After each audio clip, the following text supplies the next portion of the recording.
Ramon, Luis Martel. I'm making a podcast with the and let the listeners know is this. I'm not trying to glorify what gangs are or what prison gangs are. What I'm trying to make people understand is when you get involved in this kind of organizations, you lose one thing. And the one thing you lose is your humankind. Once you lose that humankind in this game, you will never regain that back. You can do a lot of things to try to regain that humankind you had in you, but that thing is gone. The whole purpose of this call and your telephone number will be monitored and recorded. The whole purpose is to show you that being involved in gangs and prison gangs, it is not something that you should take lightly, and it is not something that's going to be beneficial for you, and it's something that's going to hurt all the way down the line, because you're truly going to find out who truly are your friends or who truly is your family. I've been here for over 51 years. I'm 51 years old. I've been here for over 20-something years. And everybody that I thought was on my side, at the end of the day, they all turned on me. I sit here on death row. I go to canteen $220 a month.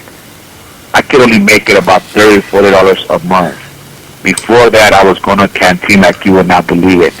But once that, you're down to zero. And once you try to eat with everyone because you lost that. And what you do that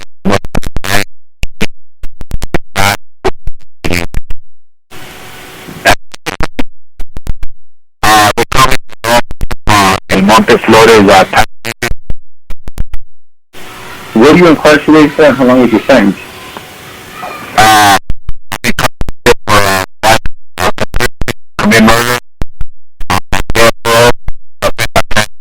I've been locked up December.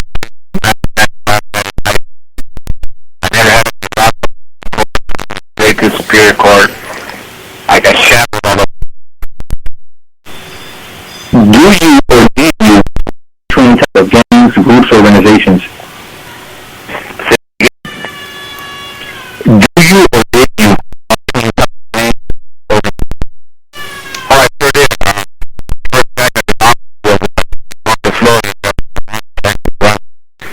And down the line, I became a carnal, a brother in April of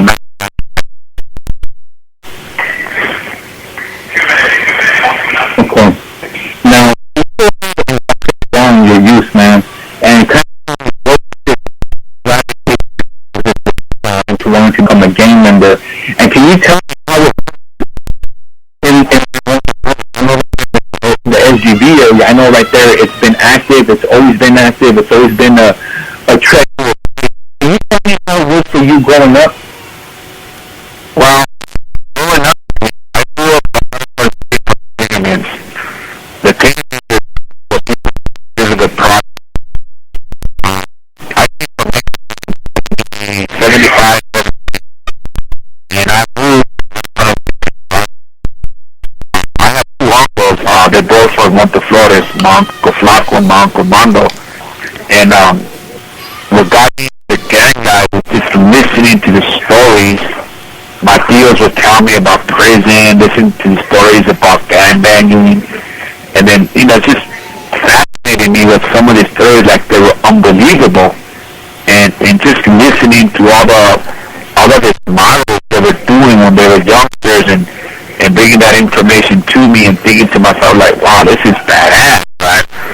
And my tios just got out of doing 13 ball out and telling me some of the war stories that he was going on in San Quinn, in Folsom, and Tracy, Pedro, and Mateo Mondo. So growing up in that environment really made me to believe, like, being in a gang and joining a gang was one of the best things in the world, right? But hearing more and more stories just got me more fascinated, like, holy, I really want to be part of a gang, right? And when I started first hanging out with my homeboys. We were a bunch of little rugrat kids, 11, 12 years old, running around, riding the streets, street boys. Street boys used to be part of a small gang, but it wasn't a gang. It's just a bunch of little rugrat kids running around the neighborhood, writing stupid things on the walls. And what fascinated me the most is when my tios would go out gangbanging in their 20s and come back like telling us, man, we just did a hit, we just pulled a quest on his rifle, shot his rifle 2 times, jumped in the rifle, took off, and just listening to stories and seeing my tios coming in from doing the job, I was like, holy, I want that, I want to be like them, I want to do that. That was my goal, to try to be like them, and that got me into street gangs by listening to these stories that I truly believe to be truthful because they were coming from family members. De donde crecí, muchos no salen y casi nadie sale adelante. Pero algo me empujó a sobresalir. Como fiscal general, defendí a perpetuarios contra los prestamistas predatorios y trabajé cada día con la policía para encarcelar a criminales violentos. En esta campaña, los intereses especiales mentirán sobre mí. Pero recuerda, soy Aaron Ford y soy orgulloso de tener el apoyo de los cuerpos policías en que tú confías. If you buy generic Viagra in CVS or Walgreens, you need to watch this. A single 100 generic Viagra tablet retails for $45 at CVS and $46 at Walgreens. But now you can get the exact same Viagra online for as little as 87 cents per tablet, and have it delivered directly to your door without ever going to the pharmacy. It's all thanks to a new program called Friday Plans. And over 10,000 men in the United States have already signed up. Because of limited supplies, the program is currently limited to 18 tablets per person per month. You don't need a previous prescription for generic Viagra to sign up.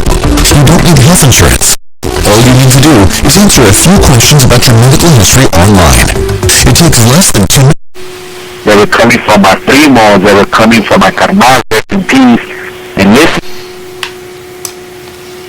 once you lose that human of new faces